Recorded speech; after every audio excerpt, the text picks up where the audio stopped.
A Karen steals my seat, purposely steps on my laptop, and has her husband grab me, so I use magic to get revenge. Here's how it happened. In senior year of high school, I was taking a plane to visit my grandma. The flight went from Baltimore to Pittsburgh, and then from Pittsburgh to Vegas, and then Vegas to Boise. The flight from Baltimore was almost empty, and I was Southwest, so I could choose my own seat. And I was on the same plane until Vegas. I selected the last row of the plane by the window, put my earbuds in, and took a nap until Pittsburgh. When the plane landed, I went to the bathroom while people were getting onto the plane, and to save my spot, I left my backpack in my seat and put my jacket on the seat, and I left. When I got back, I noticed this pregnant lady was sitting in my seat and her husband sitting in the aisle seat with my jacket thrown on the ground in the aisle with my backpack underneath it with a laptop in it. I was kind of annoyed, and I pointed out that I was previously sitting in the window seat and I wanted to know if I could have my seat back. Can't you say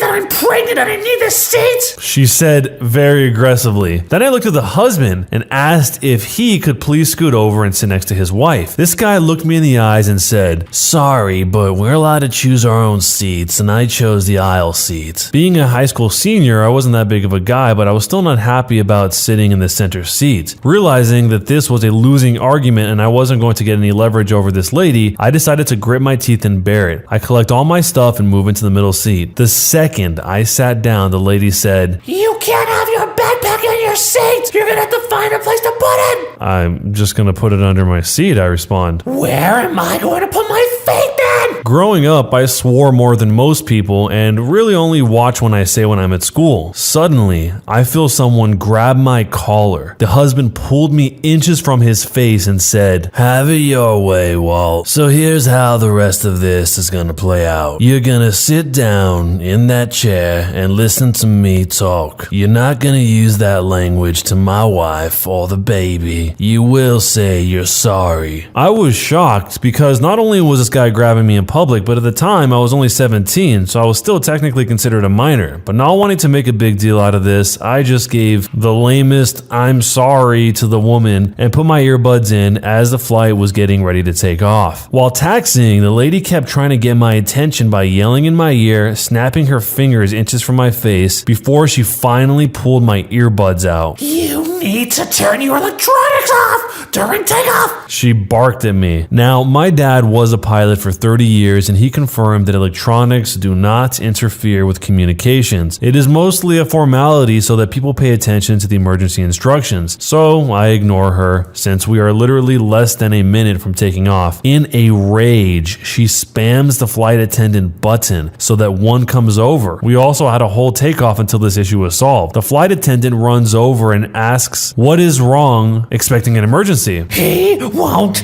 turn off his electronics before the flight. He's trying to kill us," she loudly exclaimed, realizing everyone is staring at us. When the flight attendant asked me to turn it off, I obliged. After I turn it off, she starts to lecture me about how she was right and I was wrong, rubbing how the flight attendant proved her right. So the flight is in the air, and when the intercom tells me we can now use electronics, I put my earbuds back in and I crank it. About 5 minutes into the flight, I feel an aggravated tapping on my shoulder and turn and look at the woman. "You need to turn that down. It's bad for the baby," she said. While I was listening to the music louder than normal, it still wasn't to the point that an unborn baby would be able to hear and be able to understand. Shocked, I responded with no. But the second she reached for the flight attendant button, I said that I would. I did the trick where you turn your volume down 2 times and then up once so that it looks like you turn it down 3 times. "Better?" I asked. "More," she responded. So I went down 1 more, and before I could put my earbuds in, she said, "It's proper etiquette to talk to people you're sitting next to." I just ignored her. I sit back, try to close my eyes, and amazingly, this worked. I fell asleep for about an hour. It was a 5-hour-long flight. When I woke up, this woman had her foot on my backpack with a laptop in it. So I adjust my foot so that it would be uncomfortable for her to continue to keep her feet the way they were. She immediately stood up, and I thought she was going to yell given her ability to overreact, but it turns out she was just getting up to go to the bathroom. She gets past past me and her husband when a brilliant idea pops into my head. The second she steps into the bathroom, I get ready to get up and move my stuff over to the window seat. As I grab my backpack and shift my momentum over, I feel a hand grab me. I did not take into account the husband. "You are not taking my wife's seat," he said. "Sir, I have to warn you that you are grabbing a minor, and if I feel like it at any second, I could cry that you are attacking me or that you have made advances on me." I respond,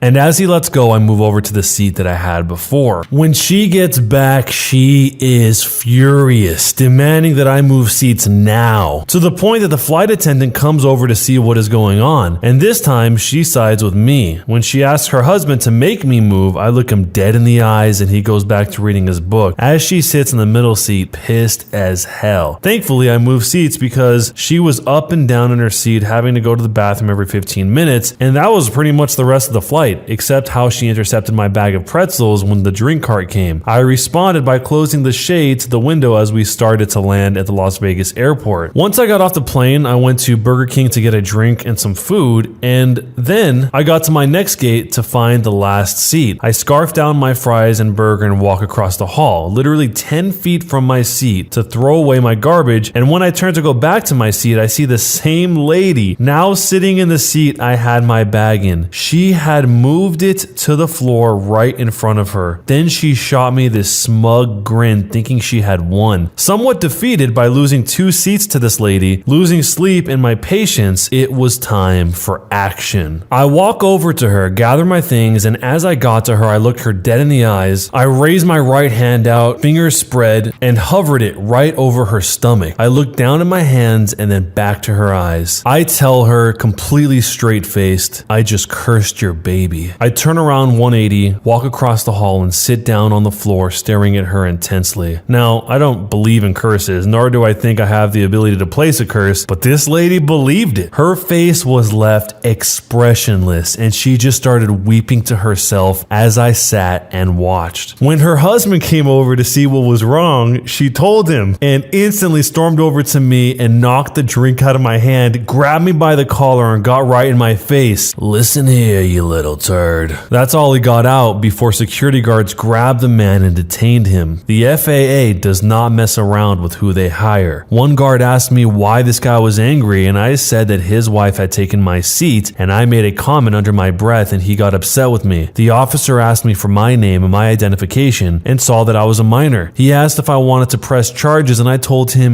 yes, but that I didn't want to miss my flight. He understood and let me go. Then informed me that the Southwest airline gate attendant to please keep track of me in case we needed more information. This meant I got to get on early and I could choose the first seat I wanted, an aisle seat, to see if this lady would get on the plane since she was sitting in the same gate as my flight. She never got on the plane, and the plane took off. Halfway through the flight attendant asked me if I put a curse on the baby, and I responded with, "I don't know, magic." 20 minutes later, the flight attendant told me that unfortunately, I would not be able to press charges on them due to being a minor, but that they missed their flight and they would have to buy a new ticket to their final destination with another airline. With 5 words, I cost this horrible woman and her husband around $500. Was I the jerk? This story was incredible. I honestly did not even see this curse thing happening. That is so genius. The guy could probably already tell that she was somebody who would likely be susceptible to believing something like that and taking it that seriously, to the point that she would get her husband so riled up he would walk across the entire airport floor to try and grab the OP. "I just put a curse on your baby." Wow. That lady to this day probably still thinks in the back of her head, maybe my baby does have a curse. 10 years from now, when the baby is now a child, starts acting up, she might be thinking to herself,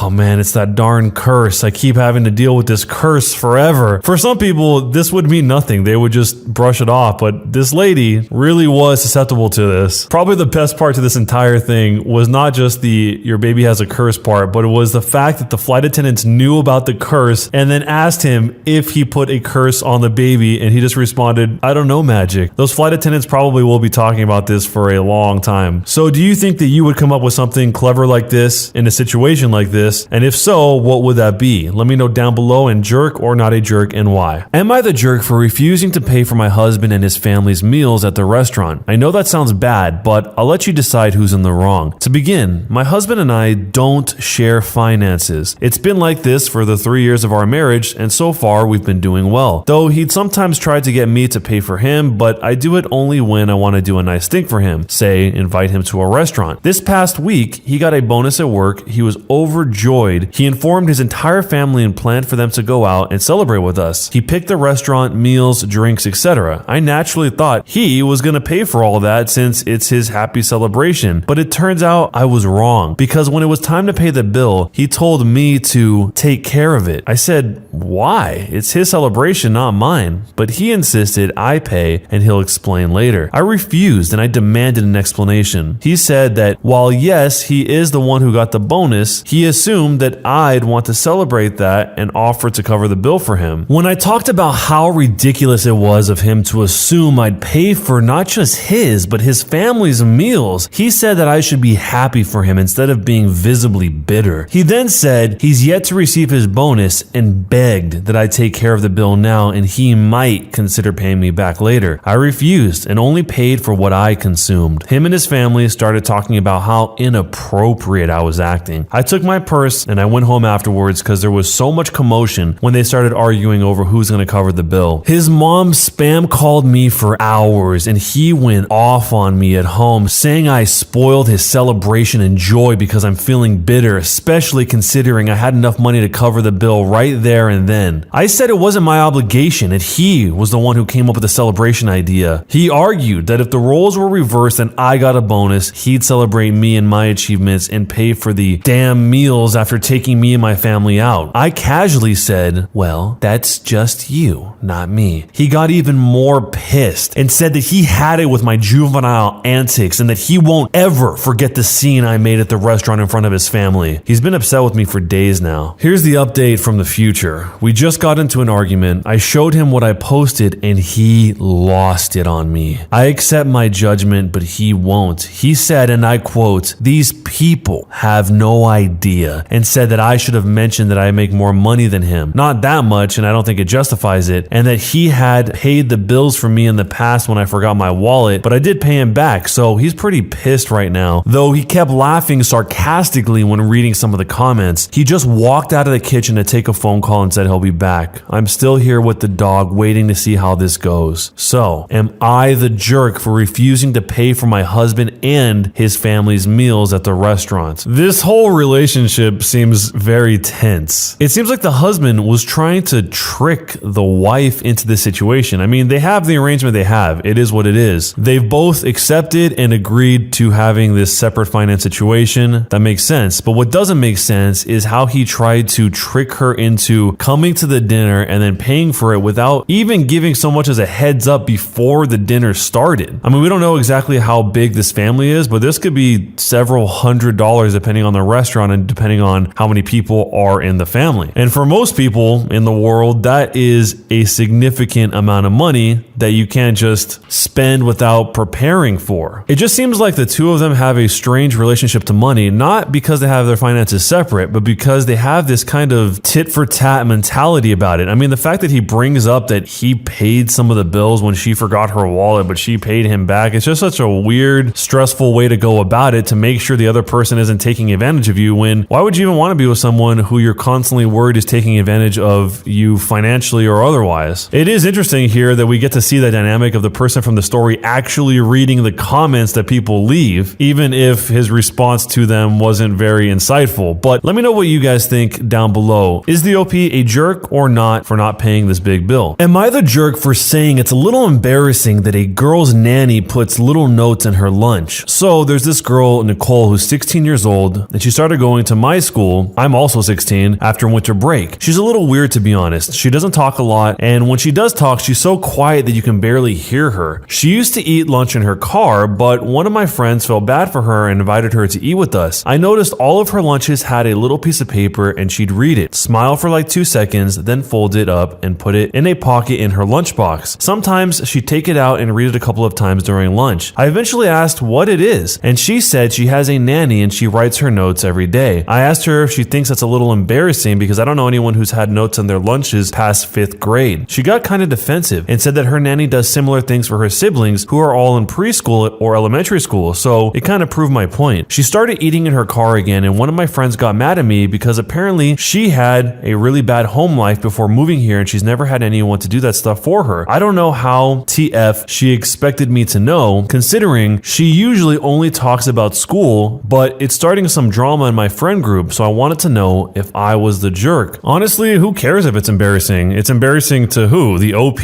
Because clearly it's not embarrassing to the person that's getting the notes, the other 16-year-old girl, Nicole. And that's just a sad situation that she's eating in her car by herself. She finally has some friends, and then people will make fun of her because she has someone who cares about them enough to do this for her, and she actually appreciates it and enjoys it. That just seems like the worst take possible. A lot of people try to demonize things that are not normal, especially things like this, when this is not something that's even hurting anybody or bothering anybody, so why does it matter? If anything, because it's so rare, you would think it would be more interesting, but not some weird source of embarrassment that you're trying to impose on somebody else. But maybe you have a completely different take. Let me know what you think in this situation down below. Is she the jerk or not for saying that it's a little embarrassing that this girl's nanny puts notes in her lunch? Am I the jerk for dropping my sister's kids off at daycare and making her pay for it? I'm a 19-year-old female and my sister is 25 years old. She asked me to babysit her kids for her that are 4 years old and 6 years old so that she could go to a friend's party. I told her I can't do that day. I had an exam, so I had to be at college. Sometimes I can follow classes online and have occasionally babysat while listening to lectures. So the day that she needed a babysitter came. I answered the door in the morning and the freaking kids were on my doorstep and my sister was driving off. She just left them with me after I said I couldn't stay home that day. I called a friend that owns a small daycare and she told me I could drop them off there. Thank goodness. I gave her my sister's contact information and told her to keep me updated. And I texted my sister about what happened and gave her the address and the phone number. I picked up the kids from daycare since my sister wasn't answering her phone and I fed them. She picked them up around 9-ish p.m. and was absolutely livid that I left them with a stranger, that it was irresponsible, that something could have happened, etc. I told her that she knew I couldn't babysit that day and that she could have picked them up if she wasn't comfortable with that since I texted the address. She told me I should have just skipped the exam to retake it later. I thought this was a reasonable thing to do when someone leaves your kids off on your doorstep without warning and you can't take care of them. But my parents are on her side. My mom told me my sister already has so much on her plate and that I should help out when I can. I guess babysitting one day a week for free isn't good enough. So am I the jerk? The key part of what the mom said was that she should help out when she can. Exactly as the mom stated, when she can. And this was one of those cases when she couldn't. Maybe in some places you can retake exams easily, but I know for sure in other places you cannot in certain schools. Sometimes a class won't even give you the option to retake an exam if you miss it. You just get the 0 and that's it. When people ask what exactly was the sister doing, the OP said she and her friends went to an escape room or something. It wasn't a regular party. My parents weren't home that night to babysit. I mean, there are emergencies that come up and you have to rely on people around you in your close support network, especially if you have kids. But if you don't communicate with them at all about what you're doing, or they say no and you don't find an alternative method, an alternative solution to deal with it, then it's going to lead to situations like this. The sister was livid about the OP taking the kids to the daycare, but I think she would be much more livid if she just left the 4 and 6 year old at the house while she went to school. So based on the possible outcomes here, it seems like the OP chose the better outcome. But what do you think? Jerk or not a jerk for dropping her sister's kids off at daycare and making her pay for it? Let me know down below.